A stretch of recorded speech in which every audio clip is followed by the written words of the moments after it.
Ah, pwede na, pwede na. Pray lang ako. Let's pray.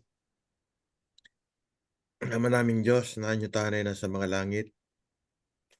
Minsan pa kami taus-puso nagpapasalamat na muling dumating sa amin ang araw ng Huwebes, gabi dito sa Amerika, Biyernes sa Pilipinas, Panginoon. Salamat sa banal na Espiritu ng patuloy na nag-uudyok sa amin na magkaroon ng pagnanais na unawain ang iyong salita na siyang maggagabi sa amin tungo sa pagkakilala sa inyo,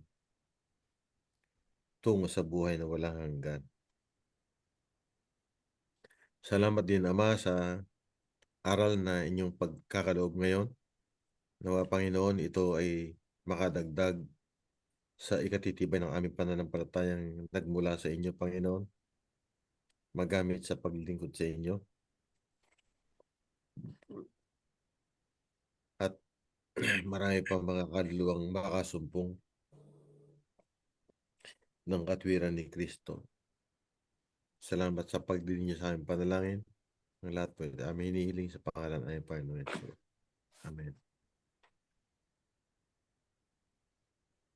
Ito na. Yan. Hopefully, ito na nga yan. Palagay ko ito yan eh. Second part. Ito pa rin yung ano, alam naman na natin eh. Rooted na sa atin yung katotohanan na ang sanktuaryo dito sa lupa, yan ang hiningi ng Panginoon na itayo ni na Moses. Kasi sabi nga, di ba, sa Exodus chapter 25 verse 8, let them build me a sanctuary that I may dwell among them. Tapos yan din yung last week na pinag-aralan natin sa chart. Medyo mas lumilinaw na lumilinaw. Ang pag-aaral natin ngayon, nakikita natin sa ilalim yung 8 iba't ibang bahagi ng buong sanctuary, ano?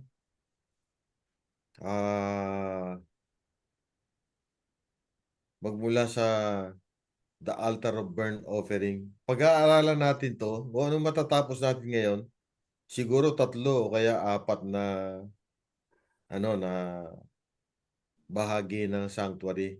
Next week natin tatapusin yung iba. From our last study, yung buong courtyard na tinatawag as a review, iyan ay nahahati sa 2 court, Western Court at saka Eastern Court. Ang sukat niyan 100 cubit by 50 cubit.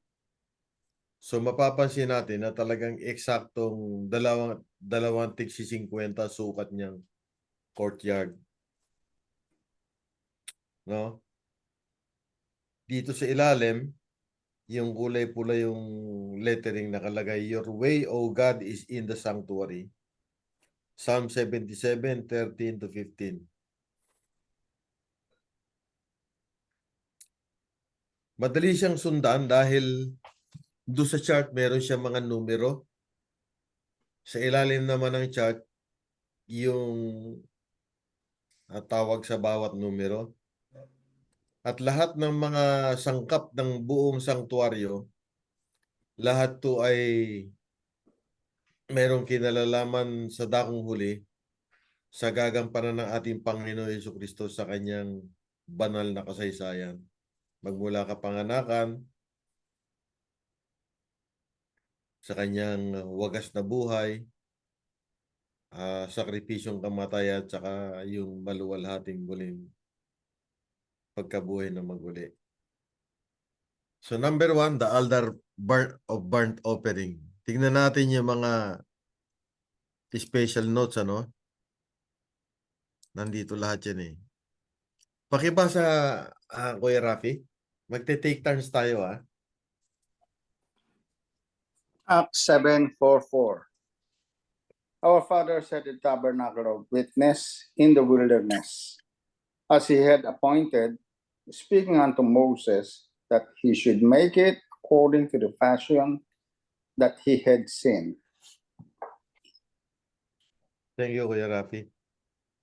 So, even in the book of Acts, we see how the significance of the sanctuary or tabernacle is very much remembered by the Jews. And then this tabernacle, which they erected in the wilderness, ang nakasama nila. Ano?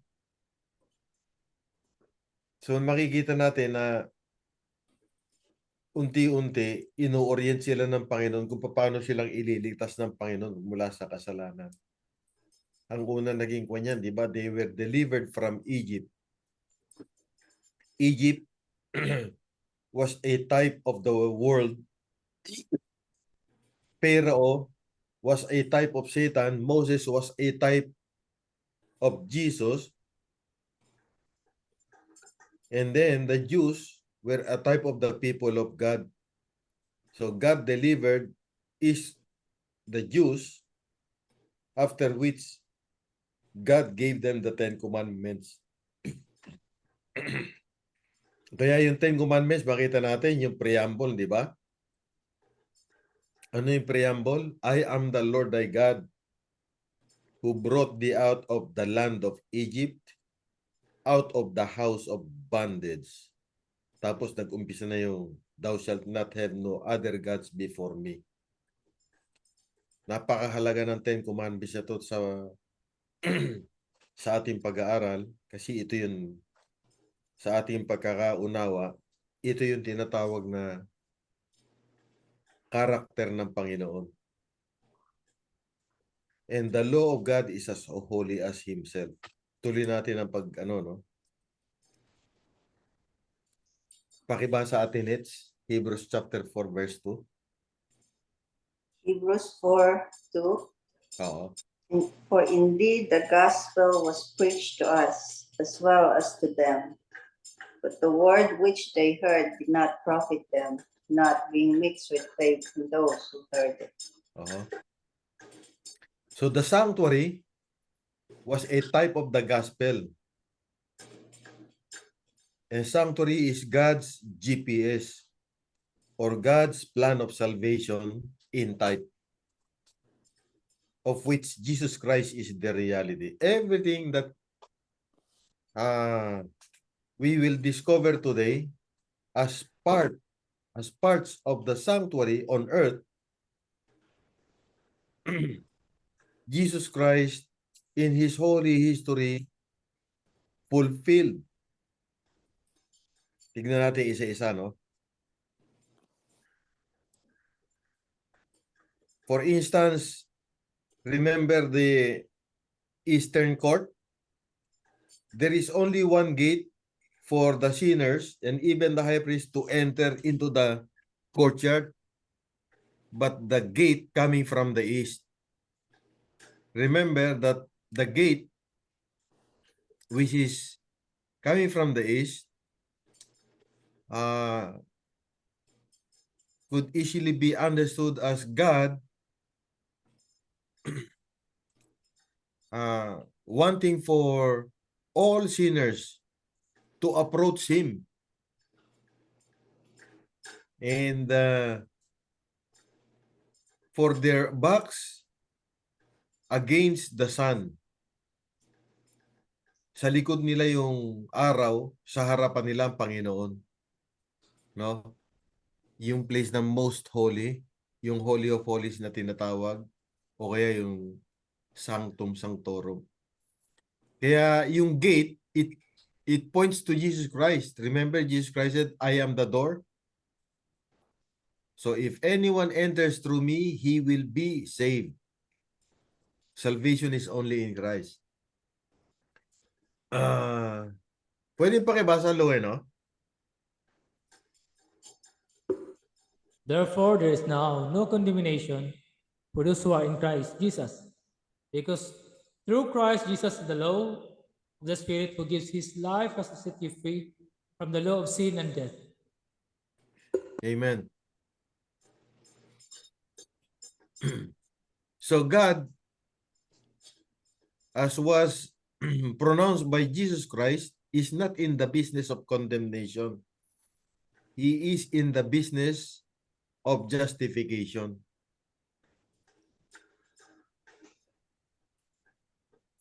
It parallels with John 3:17, which says, God sent not his son into the world to condemn the world, but that the world through him might be saved.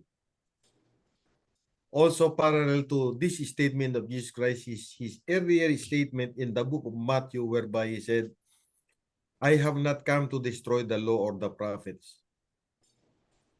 I have come to fulfill. For verily I say unto thee, not one jot or tittle shall in no wise pass from the law until all be fulfilled. Maganda yung karugtong nun eh. Talagang ini-encourage ng Panginoon ang kanyang mga alagad ituro yung pagsunod sa kautusan, yung pag-iingat sa kautusan. At itinuturo rin na huwag babawasan ng kautusan. Yan. Tuloy natin, no? Ito. Bagay na bagay ito sa boses ni Kuya Rafi.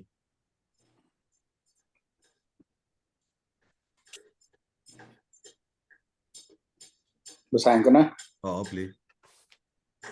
The enemy of God and man is not willing that this truth should be clearly presented. For he knows that if the people receive it fully, his power will be broken. If he can control minds so that doubt and unbelief and darkness shall compose the experience of those who claim to be the children of God, he can overcome them with temptation. Unless divine power is brought into the experience of the people of God, false theories and erroneous ideas will take minds captive. Mhm. Christ and his righteousness will be dropped out of the experience of many, and their faith will be without power or life. Alin, no? So, this truth about the sanctuary has been impressed upon by the Holy Spirit to the movement which has now tried to revive this, but little success has been brought by this sanctuary doctrine, because this is something that's not easy to understand. At the same time, the enemy of all souls, who is that? Satan, he would really, as much as possible, discourage all students of the word into the study of sanctuary. Why? Because once people's minds come to an understanding of the full meaning of the sanctuary on earth, and then as was fulfilled by Jesus Christ, all false understanding will be straightened out, and the assurance of salvation will become the experience of every believer. We need assurance of salvation. There are so many who have grown into a denomination for many, many years, and yet if you ask them if they have an assurance of salvation, or simply just the question, ligtas ka na ba? Maraming sumasagot ng alanganin, kasi alam naman natin, sabi ng Bible, by their fruits you shall know them. If we are not studying the Word of God, we are depriving ourselves of all the blessings of heaven that He has bestowed upon us. So that eventually, if ultimately we get lost, we become responsible for our own ensuing death. But we are not the ones of those who draw back. Sabi ng Hebrews, hindi ba? Hindi tayo yung umaatras. Ito na, the altar of burnt offering. Itong altar of burnt offering, makikita ito mismo sa pinakagitna ng Eastern Court. Gitnang-gitna siya. Pakibasa atin, please. Leviticus 6:12 to 13. The fire on the altar must be kept burning. It must not go out. Every morning, the priest is to add firewood and arrange the burnt offering on the fire and burn the fat of the fellowship offerings on it. The fire must be kept burning on the altar continuously. It must not go out. Ito pa. Continue po, Atinets. Thank you. Leviticus 9:24. And there came a fire out from before the Lord and consumed upon the altar the burnt offering and the fat, which when all the people saw, they shouted and fell on their faces.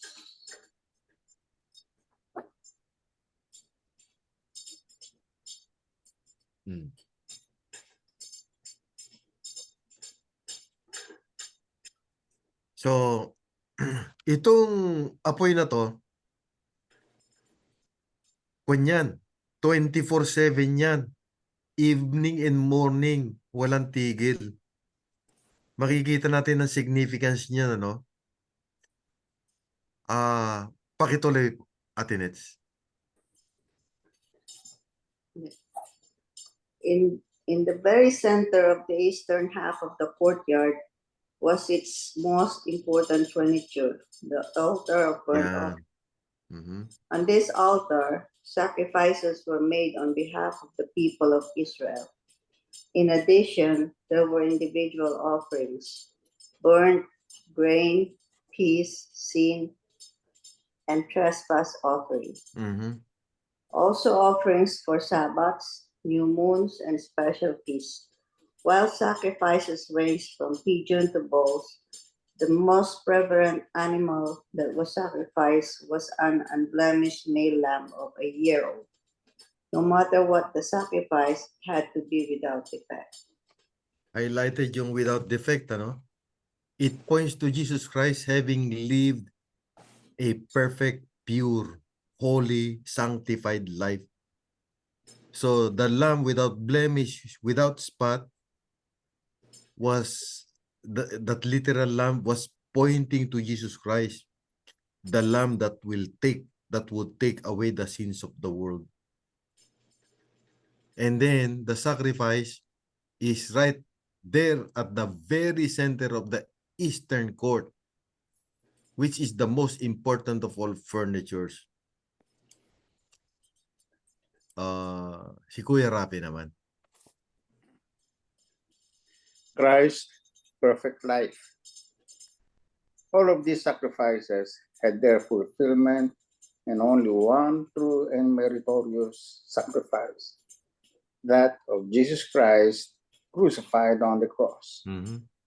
Using sanctuary language, John the Baptist referred to Christ as the Lamb of God who takes away the sin of the world. Meron pa. Ayan. In like manner, Peter states that we were redeemed with the precious blood of Christ, as a lamb without blemish and without spot. In the Bible, despite being tempted in his humanity, Christ never sinned. Amen. The meaning of the sacrifice without defect is that Jesus lived a perfectly righteous life in obedience to all of God's commandments continually. Consistent. Thank you, Kuya Rafi. Yung pagiging consistent ni Jesus Christ, yan yung perfect righteousness na ibinigay niya sa atin. No? Christ never sinned. He never in thought, in word, or in deed yielded to temptation. Hebrews 4:15 says, ano sabi dyan? Yung verse 14, seeing then we have a great high priest who has passed through the heavens, Jesus the Son of God. Let us hold fast our confession. For we have not a high priest who could not be touched by the feelings of our infirmities, but was in all points tempted like as we are, yet without sin. In all points means in the same manner that every human being has ever been tempted through the three drives which were invented by Satan, and for which 1 John chapter 2 declares, lust of the flesh, lust of the eyes, pride of life. These same drives were present in the humanity that Jesus Christ came to redeem. Nandun yung tatlong drives na yon. Kaya nga meron siyang with vehement cries. Talagang he deprived the sinful nature of what it wants to do. What does the sinful nature want to do? Sin. But for Jesus Christ, who lived a perfectly righteous life, he deprived the flesh of what it wanted to do. Jesus Christ became obedient. Not only that, even obedient to the death of the cross. Si Atenes naman. In the earthly sanctuary, the sins of the people were symbolically transferred, not literally to the animal sacrifices, and then to the sanctuary through the sprinkling of blood by the priest. If it were possible, the people would have literally become one with the animal that was to be offered, and they too would have died along with the sacrifice. Meron pa. Of course, that was impossible. Therefore, the message of becoming one was conveyed through the confession of sin over the sacrifice, whereby sin was ceremonially or symbolically transferred to the animal. Yeah. These are all object lessons. Ultimately, ang tungo ng lahat ng pag-aaral na to papunta kay Kristo. Kaya ang gaganda nito mga comments dito eh. Luena, pwede pakibasa? Christ's sacrificial death. The reality of this union of or sin bearing took place at incarnation, where Jesus was made sin. Isaiah 53:6 and 2 Corinthians 5:21. By bearing the fallen humanity with that he came to redeem, that's what Jesus did. Not deserve to die. His union with our humanity qualified him to be our actual representative and savior. But why, if Jesus did not sin, did he have to die? Since he had become united with our corporate fallen life, he was put to death, the just for the unjust, 1 Peter 3:18. And unlike the ceremonial service where the sinner could not be joined literally to the sacrifice and thus die, corporate humanity did in fact die in Christ, 2 Corinthians 5:14. Malinaw, ano? So, ang death ni Jesus Christ, pwede pakibasa 2 Corinthians 5:14? Kuya Rapi? Ang motivation dito, pag-ibig eh.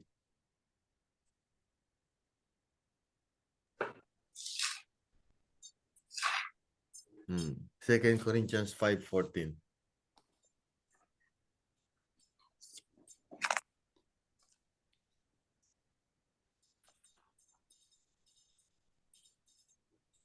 Verse 14. Hmm.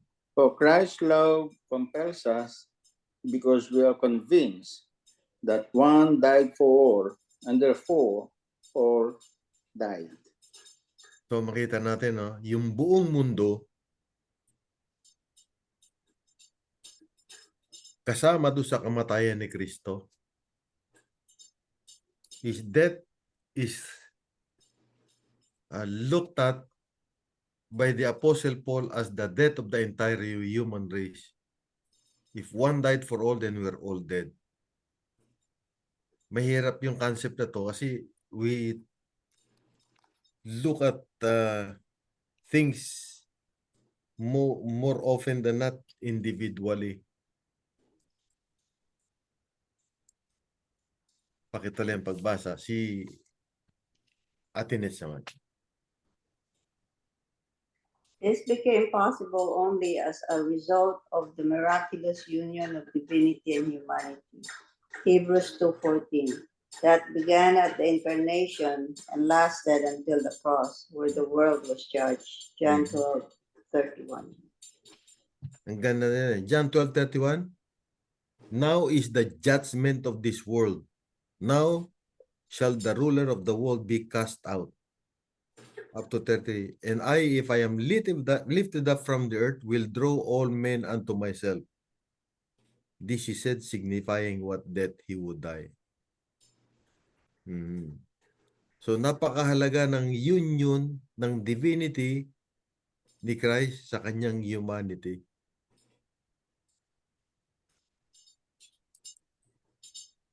Pakituloy po, pagbasa.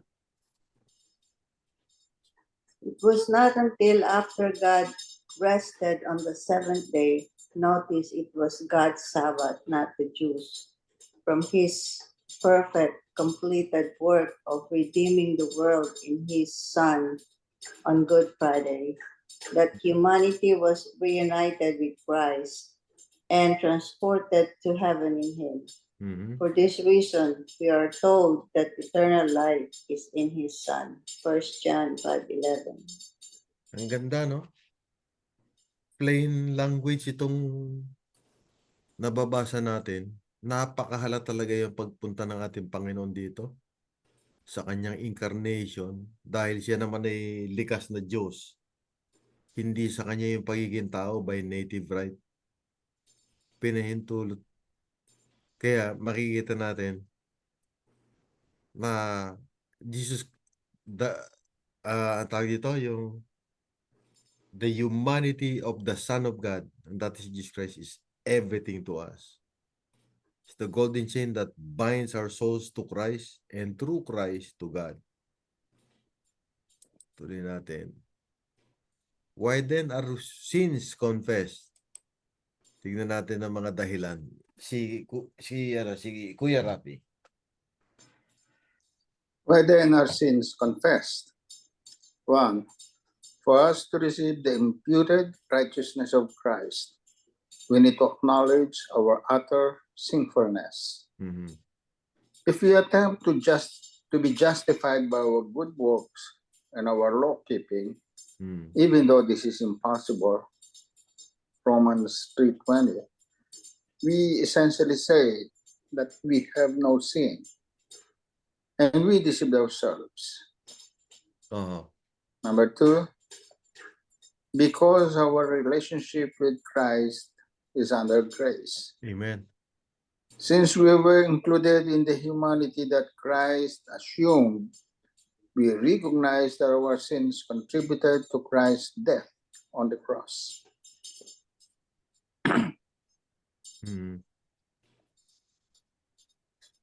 Lahat na nangyari sa Panginoon para i-reverse yung nangyari sa atin nung mahulog ang ating pinakaunang mga magulang sa pagtutukso ng ahas.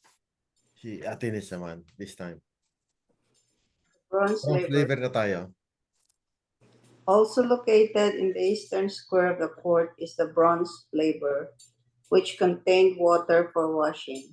This is where the priests washed their hands and feet, whenever they ministered in the temple or when they came near the altar of burnt offering. Exodus 30:19 and 20.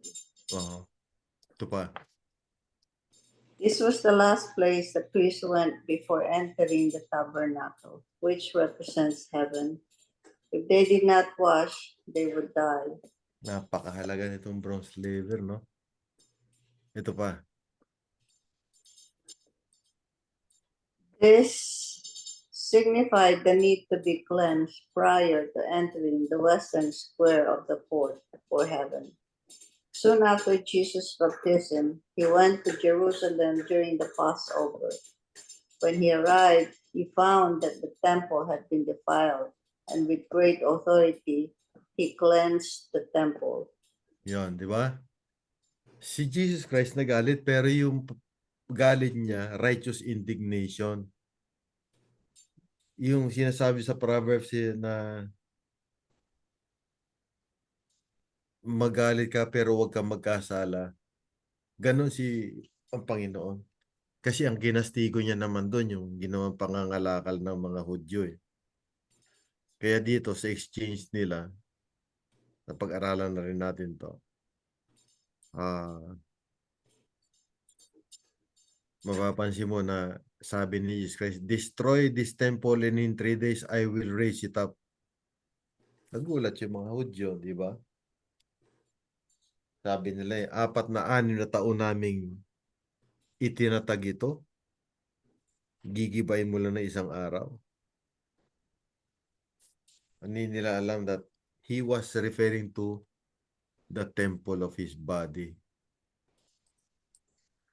Oh, ito. Iksi, Atenets, please.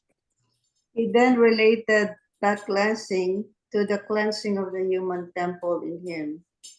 What he was referring to was the washing of humanity through his resurrection.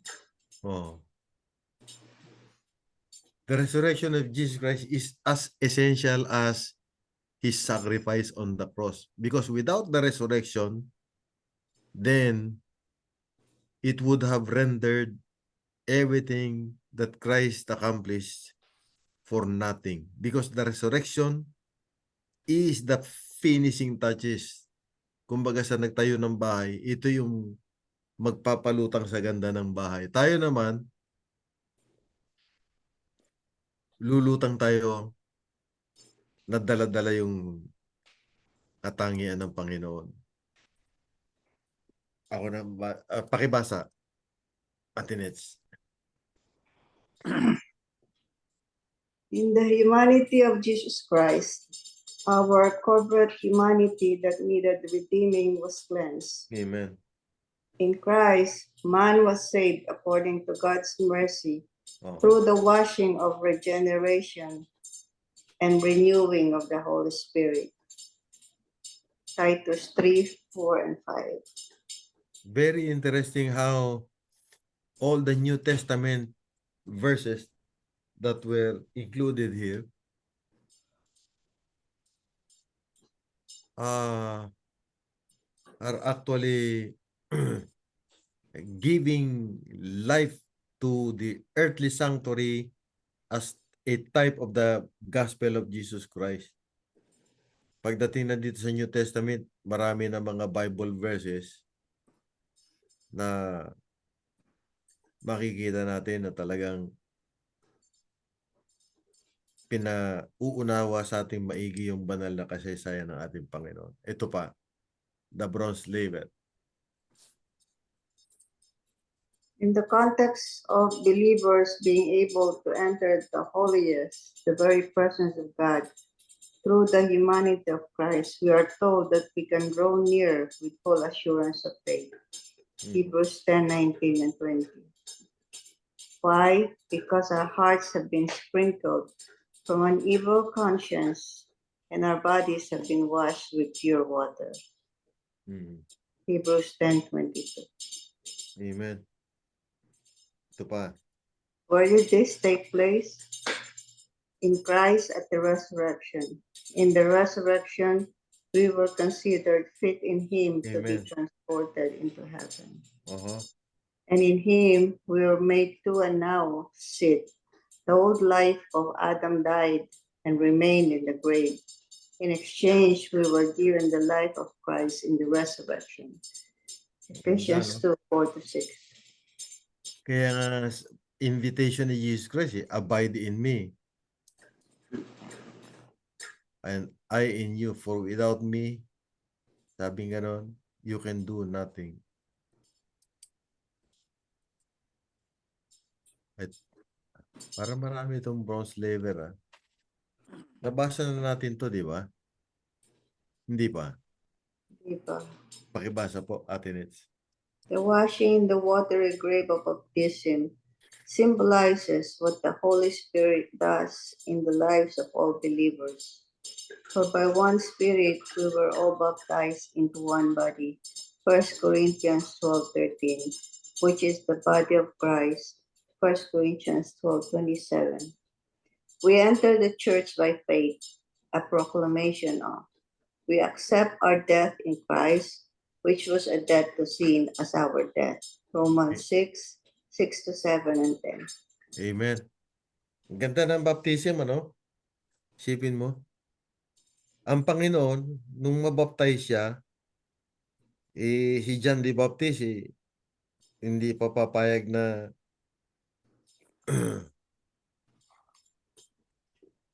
maski kalagan lang yung kanya. Sabi niya, even yung tali nung kanyang sandals, he's not fit to, he's not worthy to loosen it. Pero siya rin yung sumalubong sa Panginoon. Behold the Lamb of God that taketh away the sin of the world. Kasi mo makikita mo yung bronze na yan, ganyang kahalaga pala yan. Ito pa, pakibasa. Kuya Rafi naman. The bronze laver. This is symbolized by our submersion under the baptismal waters. In exchange, we accept the life of Christ, made available in the resurrection through the Holy Spirit. Amen. John 14:16-18. This is symbolized by our coming up out of the baptismal waters. The truth of baptism, therefore, represents our exodus from the kingdom of flesh Amen. and our entrance into the kingdom of grace. Ganda. This is our bronze laver experience. Galing, ano? Ang ganda nito.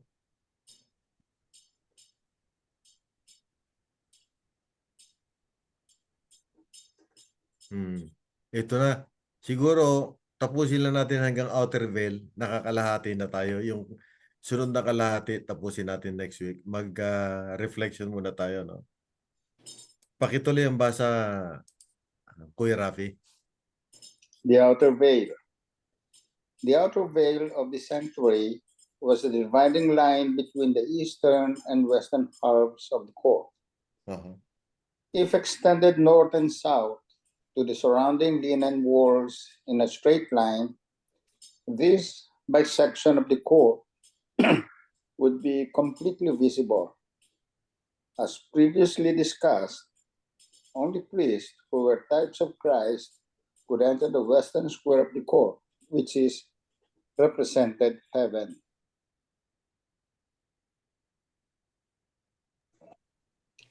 Upon entering within the outer veil, Levitical priests found themselves in the first compartment of the tabernacle, Uh-huh. called the holy place. It was there that they performed their daily ministry. Very interesting, ano? Naka-highlight yung daily ministry. Itong daily ministry na to, yan yung biyaya ng Panginoon na 24/7, hindi nagbabago yan. Kaya nga, by grace, we have been saved through faith, hindi ba? This daily is God's grace poured out without measure, so to speak. So, makita natin how gracious God is. Ayan, Kuya Rafi.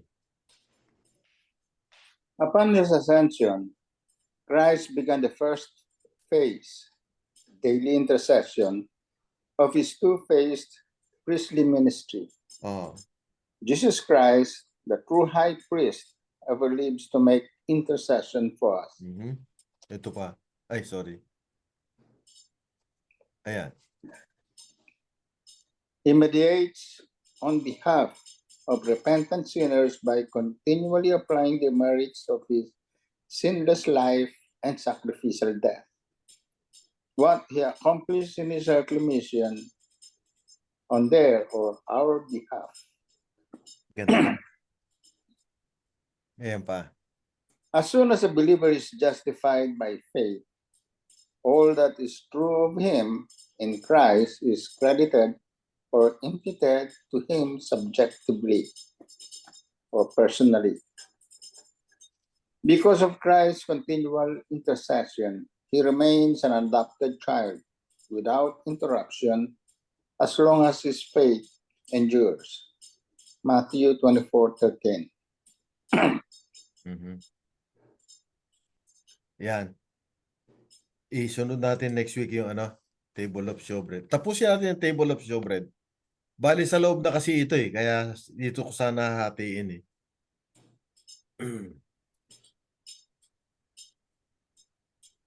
Sige, tapusin natin yung showbread. Si Ate Nits naman. Table of showbread.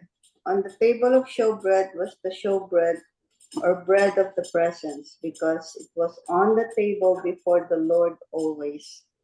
Exodus 25:30. It was considered to be part of the daily service. Sorry. Kala ko meron pa sa ilalim ito, pakituloy.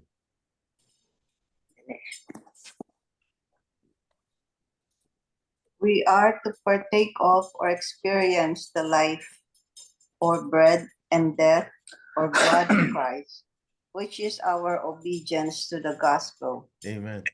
Previously mentioned in the Eastern Square overview. This is summarized nicely in 1 Corinthians 10:16 and 17. The cup of blessing which we bless, is it not the communion of the blood of Christ?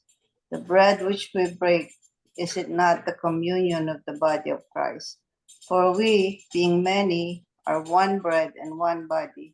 Galing. For we all partake of that one bread.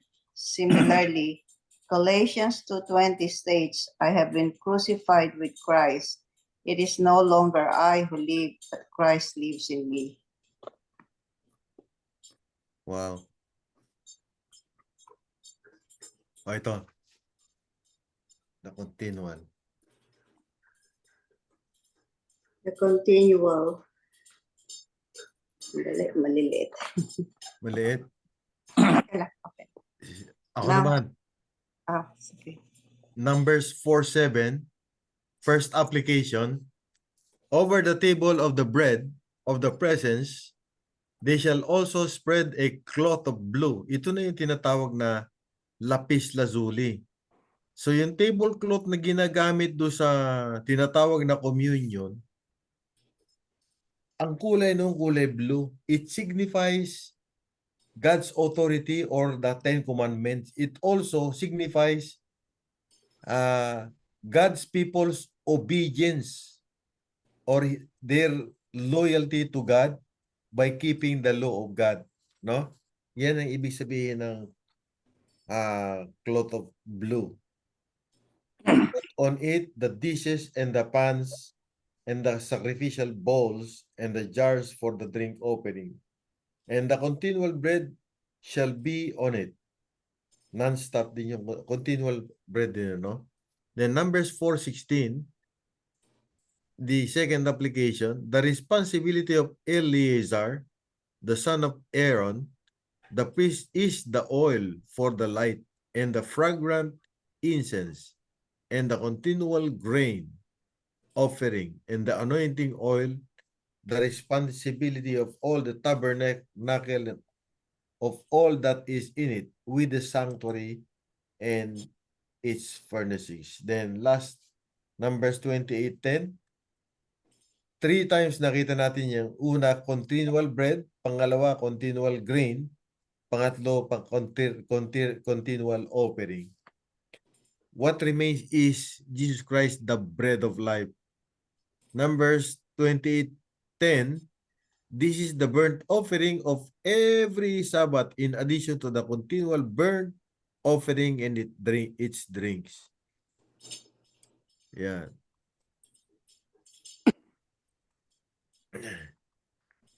Malaki na yung letra. Si Kuya Rafi naman. Leviticus 24:5-9. Verse 5. Then you shall take fine flour, and bake 12 cakes with it. 2/10 of an ephah shall be in each cake. You shall set them in 2 rows, 6 to a row, on the pure gold table before the Lord. You shall put pure frankincense on each row, that it may be a memorial portion for the bread, even an offering by the fire to the Lord. Every Sabbath day ye shall set it, in order that the Lord continually, it is an everlasting covenant for the sons of Israel. It shall be for Aaron and his sons, and they shall eat it in a holy place, for it is most holy to him. From the Lord's offerings by fire, his portion forever. Napakahalaga talaga na sobre. Lahat naman mahalaga eh, no? Kasi lahat yan, tumutukoy sa gagampanang kasaysayan ng ating Panginoong Hesukristo. No? So, dito muna magtatapos yung ating review ngayon. Tutuloy natin next week. Good evening, Ryan. Good morning pala dyan sa Pilipinas. Sa Pilipinas po kayo, sir? Nasa abroad po. Sa abroad? Saan? Nasa ako na ngayon sa California. California? Magkatabi lang kayo ni na Kuya Rafi. Saan sila? Sa Carmichael. Malapit sa Sacramento. Kayo, Brad, saan kayo? Sa San Jose ako. San Jose. Malapit ba yun? Mga San Jose. Mga dalawang oras. 2 hours, mahigit. 2 hours? Ang laki talaga ng California.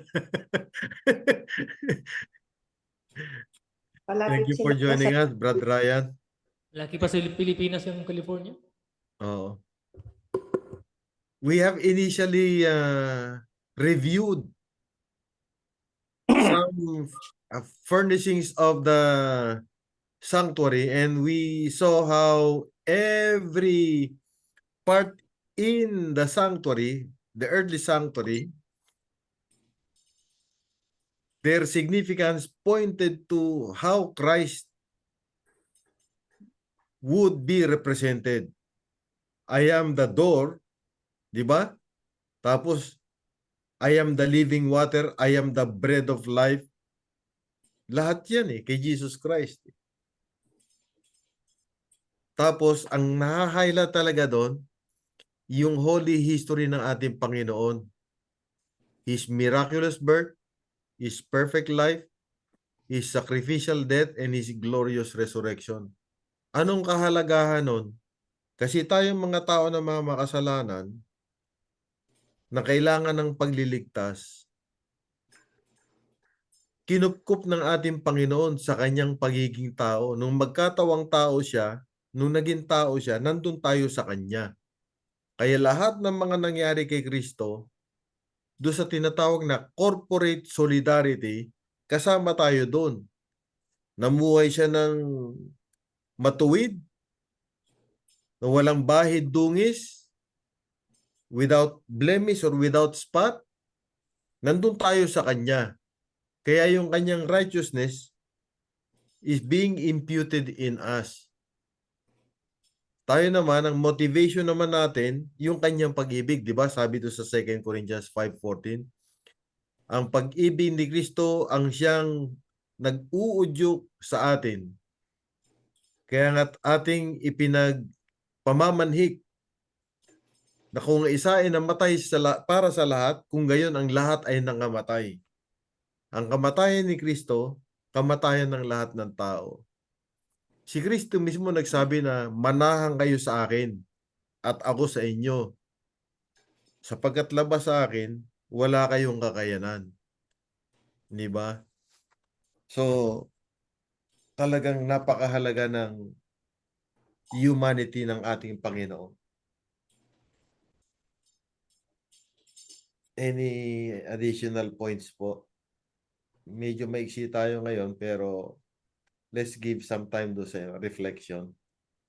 Yung mga binasa natin na makikita natin talagang magandang pag-aralan itong sanctuary doctrine. Baka mayroong mga tanong naman, sisikapin natin sagutin sa pamamagitan ng kung ano ibibigay ng Holy Spirit. Brother Lueno, I think you have some points. Paki-close lang yung mic, ha? Na-inspired lang ko yung tawag to. Yung bagong narinig kay Pavel Guya regarding sa Ten Commandments. Na, Si Pavel Goya, oo. na, yun pala ay sa English ng Ten Commandments, pero sa Hebrew is 10 promises or 10 words.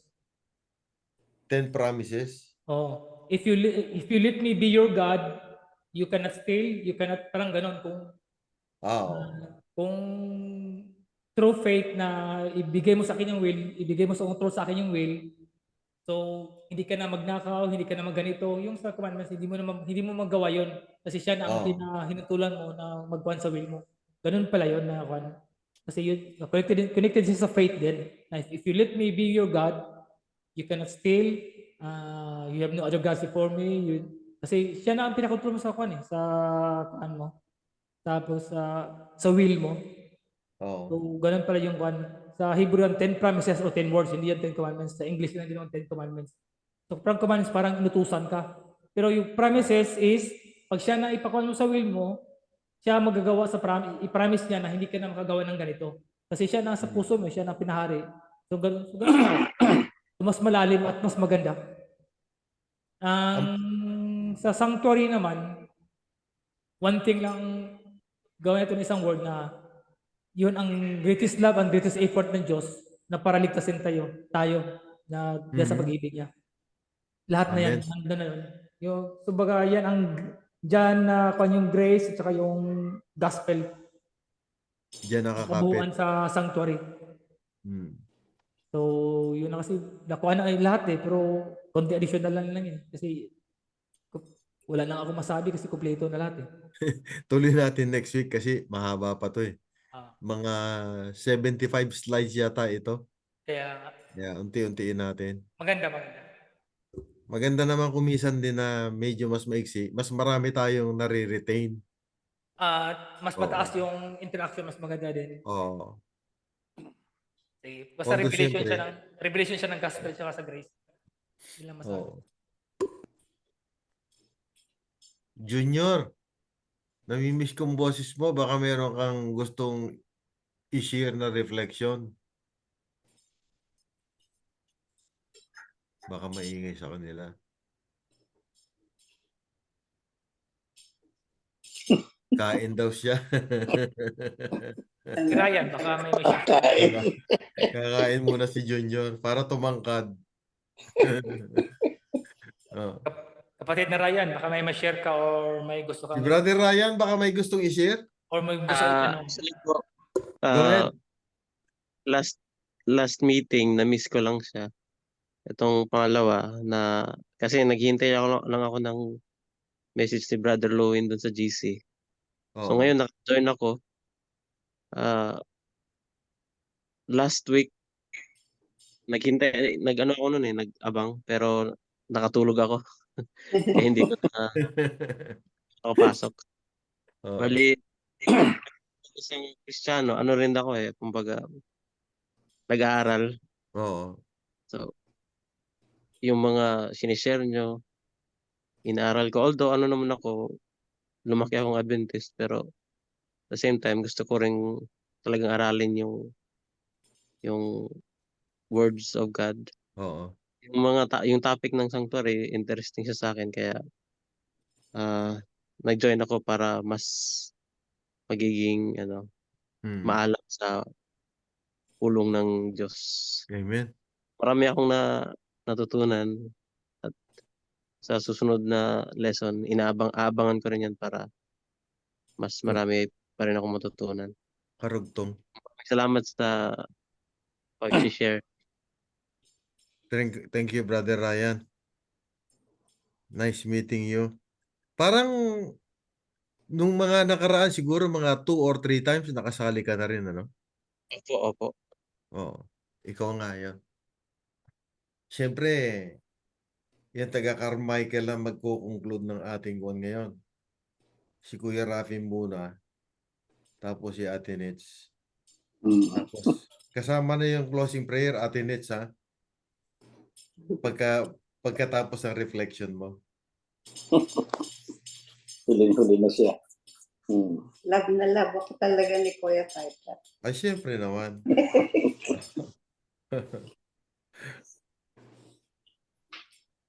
May masasabi ko lang dyan sa yung pinag-aralan nating ito ngayon, yung sanctuary. Yung design is brought with a lot of symbolism sa meaning.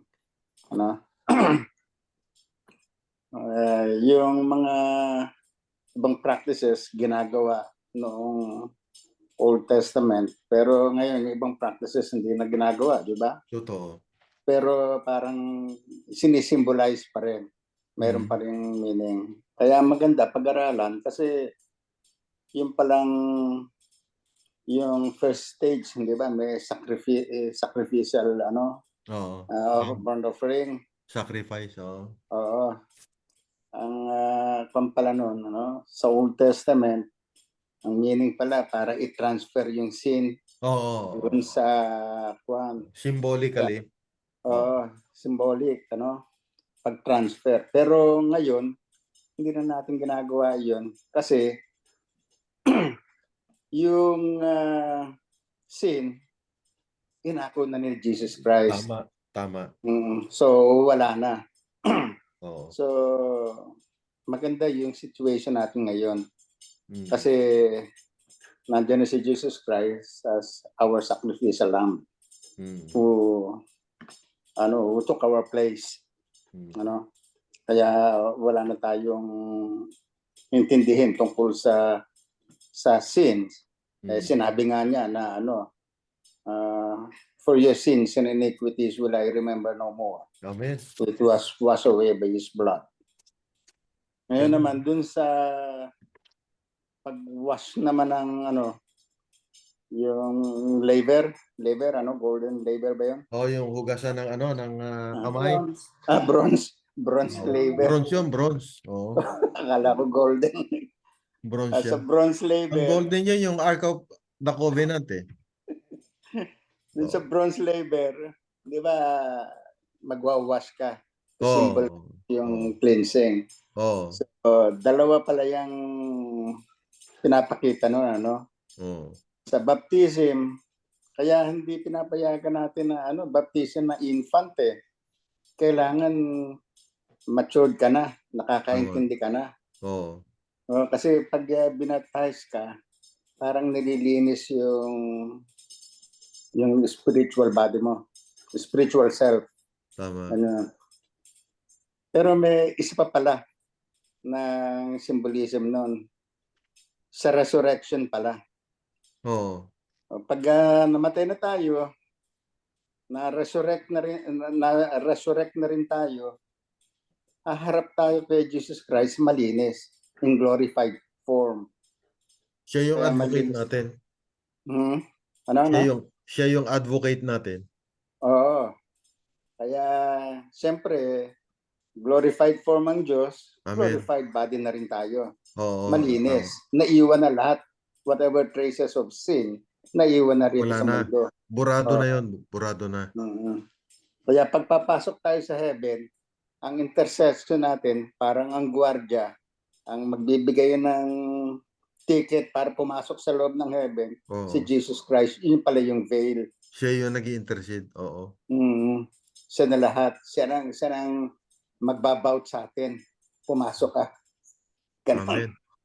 Uh, so, ngayon ko gaano mas naintindihan ko ngayon. Kailangan pala paulit-ulit nating nire-review, pinag-uusapan. Eh, nung una, hindi ko ganong makonect-connect yan eh. Pero ngayon, nung Unti-unti inulit-ulit lang. natin, nako-connect-connect ko na. Oo, tsaga-tsaga. Ako rin, kasi tsatsagaan mo talaga eh. Pero ang Panginoon naman talagang napakabait ng Panginoon kasi yung bang gusto nating maunawaan, talagang ipauunawa niya eh. Ngayon, para mas marami tayong mariretain, maganda talaga yung medyo maiksi ng konti, di ba? Yan, 3 lang, oh. Maganda itong Altar of, pacing. altar of burnt, altar of burnt, ano yun? Offering.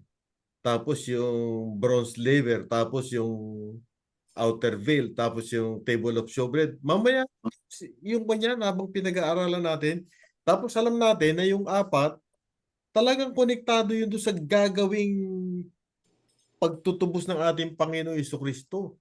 Di ba? Yung pinakasentro ng Eastern Court, yun yung nandun yung altar of sacrifice mismo. Nandun sa gitna. Tapos yung apoy niya 24/7. Di ba? Tapos siya rin yung tubig. Siya yung I am the door. Tapos I am the bread of life. So next week makikita natin marami pa. Magandang subject din talaga itong pinag-aaralan natin ngayon. Is Brother Lueno, gusto mo na magsalita? Go ahead. Additional lang, yung sacrificial is dalawang klase yun. Yung daily sins, yung araw-araw na sacrificial, tsaka once a year. Oo, tama, Yung tama. once a year, yun ang ginawa ni Jesus Christ sa atin, sa lahat. Oo. Yung Oo. every day, yung daily sins natin na equal Oo. sa blood of Jesus Christ, na ask forgiveness for Yan yung repentance. daily. Yun yung Oo. daily. So, Oo. dalawa yun. Yung ginawa niya, isang beses lang yun. Hindi na maulit Oo. yun. Pero yung Oo. yung daily, yun araw-araw kasi may Oo. araw-araw tayo na makasala Tama. tayo. So, daily repentance, daily forgiveness, ask for forgiveness and repentance. Yun ang daily Oo. sacrifices. But, hindi na kailangan ng hayop, but direct to the Father and asking for the blood of Jesus Direct Christ. access. Yeah. Tama. So, may daily, yung isa beses lang, yung daily, yung araw-araw na makasala tayo. Yun ang Tama. Ibig sabihin yan, yung daily, yan yung forgiveness na laging ini-initiate ng Panginoon. Kasi alam ng Panginoon, kahit anong pagsisikap natin na matupad yung kalooban niya, mangyayari dahil itong laman natin ay makasalanan pa, mahuhulog tayo. Pero hindi tayo condemned. Ang mahalaga sa Panginoon, hindi natin winilang bahala yung sakripisyong ginawa ng Panginoon na pagbigay niya ng kanyang anak. We did not take it for granted. Kasi ang Panginoon, He took us seriously. Tapos doon naman sa sinasabi mong once and for all, yun naman yung Day of Atonement. Ang purpose ng daily for the forgiveness. Yung purpose ng Day of Atonement na once and for all, cleansing yon, cleansing. Walang forgiveness doon. Makikita mo, pinatay yung kambing, hindi ba? Pero napatay ng kambing, hindi nagkumpisal yung high priest. Inilagay niya lang yung kamay niya ron, tapos pinatay niya na yung kambing. Tapos yung dugo kinuha. Pero hindi nagkumpisal yung high priest doon. Bakit? Kasi hindi para sa forgiveness yun. Yung forgiveness nandun sa daily. No? Kaya ang ganda talaga eh. Thank you, Brother Lueno. May tanong lang po. Oh, sige po. Yung sa table yung sa bread, Oo. bakit sa kanila yung priest lang yung pwedeng kumain? Oo nga, no? Pero pagdating doon sa Athens, doon sa communion service sa New Testament, ang nanguna ang Panginoon na, di ba? Mm. So, makikita natin na minagnify ng Panginoon. lahat tayo salo-sali do sa 1 Corinthians chapter 10 ba yun? Chapter 12. Lahat tayo salo-salo sa pagpartake ng kanyang blood at saka ng kanyang flesh. Pero Yung yung sa ano, yung sa Old Testament, yung sa priest Old lang. Testament, yung high priest lang, ano? Pero meron sila kung Passover feast, yung once a year yon na lahat sila ng mga Jewish kakain ng tinapay, yun represent Christ at saka yung wine. So yung sa temple, isa sanctuary ang high priest lang. Pero sa Passover feast once a year, lahat sila kakain. Lahat Meron kakain, oh. Passover feast. Nandun parang bread, pero yung sa temple kasi holy yun eh. It represents Christ. Priest is Christ, represents Christ, and the bread is represent Christ too. So siya lang may kon. Pero sa once a year, kakain din sila ng bread. Pero hindi yung iba yung sa temple, hindi sila pwede. So, ganun pa rin na pwede sila makain sa bread na yung once a year lang na Passover feast. No. Tapos yan, ano, yung baptism, yung communion, tsaka yung circumcision, iisa lang lahat ang meaning niya. Death and resurrection of Jesus Christ, lahat yan. No? Lahat yan, pag nagpapartake tayo, with rejoicing yan. Pinapaalala sa atin yung ginampanan ng ating Panginoon na pagtutubos sa atin. We participate in His death and resurrection, in His suffering. We become partakers, hindi ba? Oh. Tapos yung communion, parang kwan din yan eh. Communion tsaka yung paghuhugas. Yan yung regeneration. Oh, tapos yung circumcision naman, cutting off of Christ yun. Symbolic din yun. Ibig sabihin, death of Jesus Christ. Death to sin and yung kanyang tinatawag na pag-fulfill ng John 1:29, behold the Lamb of God that taketh away the sin of the world. At the cross, he was victorious and triumphant to the point that he never yielded to temptation. He was utterly subjected to extreme test na is beyond the human comprehension, how he was able to overcome it. Yet it's because of the love that he has for us. Mas mahal niya tayo kaysa sa kanyang sarili. Kaya mas pinili niya na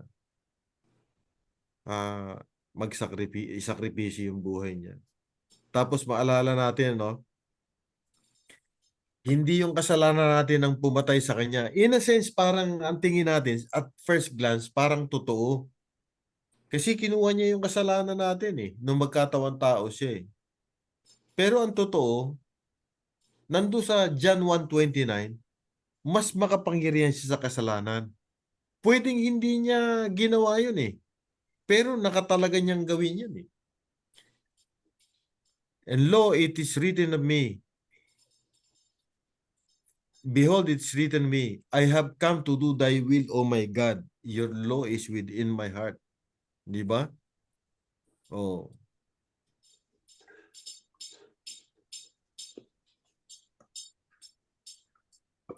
Tsaka sa circumcision din, doon yung nangyari kay Abraham na may promise ng Diyos na magkaanak sa si Sarah, pero ginawan ng paraan doon sa kay Hagar. So, ang circumcision is a meaning is to cut off the flesh para yung pagtiwala mo sa sarili mo, pagtiwala mo sa Diyos, deny yourself. Tama.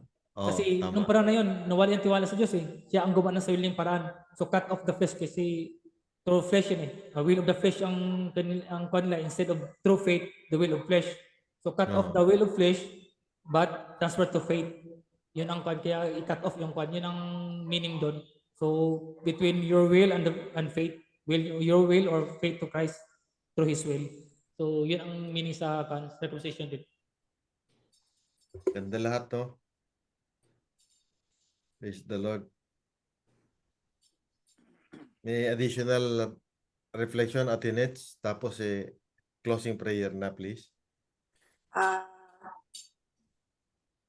maganda lang naisipin na pagdating sa kay Jesus Christ, talagang sinimplify niya, sinimplify niya lahat kasi sa Old Testament, iba-ibang offering eh.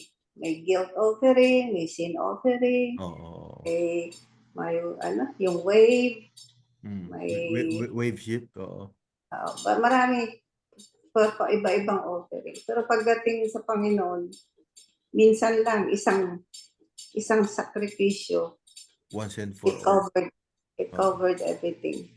So, pero yun nga, ang kailangan is for us to acknowledge and acknowledge and receive what He has done para ma-experience natin yung Peace. the joy of forgiveness. Amen, amen. Yeah. Kasi ando na nga siya, gate na nga eh. So, kailangan lang natin pumasok dahil kumakatok siya sa atin. Tama. Kailangan, in a sense, parang pinapapasok natin siya sa buhay natin. Pero sa sanctuary sa Old Testament, tayo yung pumapasok. Para ma-cover Punta tayo. sa kanya, di ba? Parang ganun. Oo. So, masarap isipin na parang laging siya yung parang laging siya yung gumagawa ng paraan ba? Parang sa katigasan ng ulo natin, hindi siya nagsasawa. hindi siya nagsasawa. Oo. And he's simplifying things. Kasi isa lang yun eh. Manalig ka sa kanya. And then, yun, period. Wala nang ibang kailangan. Wala nang iba. After you profess your faith, He'll take care of everything. But you have to have that faith. Amen. Bago mag-pray si Ate Nets. Tingnan Ate Nets ha. Bago mag-pray, basahin ko muna ito kay Bunso. Pinatay yung kasalanan, yung makasalanan at yung kamatayan. Kaya victorious talaga si Kristo sa cross at resurrection. Ang ganda, Bunso. Iyan talagang resurrection yan. Napakahalaga talaga niyan. Napakahalaga yan sa gospel. Tsaka sa buhay ng Kristiyano, kasi kung wala yung resurrection, in vain ang lahat ng gawa natin. Di ba sabi niya? Di ba tayo yung pinakakawawa kasi Yun. ang resurrection, Tama. lahat ng ipinoprofess natin, walang katuturan. Oo. Tama. Tsaka It makes sense talaga. At saka yung resurrection, it signifies na natalo ni Kristo yung death at saka natalo niya si Satanas. Kasi kung hindi siya resurrect, it means that may failure siya sa naginampanan niya. Kasi lasting resurrection it signifies that panalo siya, victorious over Satan, over sin. Then, yun. Oo. Kasi kung hindi niya natalo yung death, wala din yung promise ng eternal life sa atin. Wala tayo lahat. Ganito na lang tayo. Pag namatay, patay na. Wala na. Pero nagtagumpay ang Panginoon eh. Kaya purihin ang Panginoon talaga. Tayo naman, sa panahon dito sa mundo ngayon, we take the opportunity to share our faith to others when the opportunity comes. It's part of growing eh. We disciple someone. We have to love people deliberately. Sometimes in our sinful condition, it's not that easy to love people conditionally, especially those who are taking advantage of you, who are becoming abusive. It's difficult to love them. Doon masusubukan yung pagiging Kristiyano. That's why we need to grow every day. Growing every day is studying every day. Why do we study every day? So that when given the chance, yung mga natutunan natin, maisi-share din natin. At the same time, mag-grow rin tayo. Yan. May advice din si Kwan yung sa isang Christian writer na si Ellen G. White. Ang sa kanya is first the theory, yung pinag-aralan natin. Tapos yung theory, through faith, ma-apply natin siya sa buhay natin. Demonstrate Christ's character. Kasi without demonstrating Christ's character, mag-evangelize tayo. Parang hirap ka paniwalaan. Nagsabi ka ng pag-ibig ng Diyos, nagsabi ka ng Christian living, pero hindi nakikita sa'yo, parang wala din siyang saysay.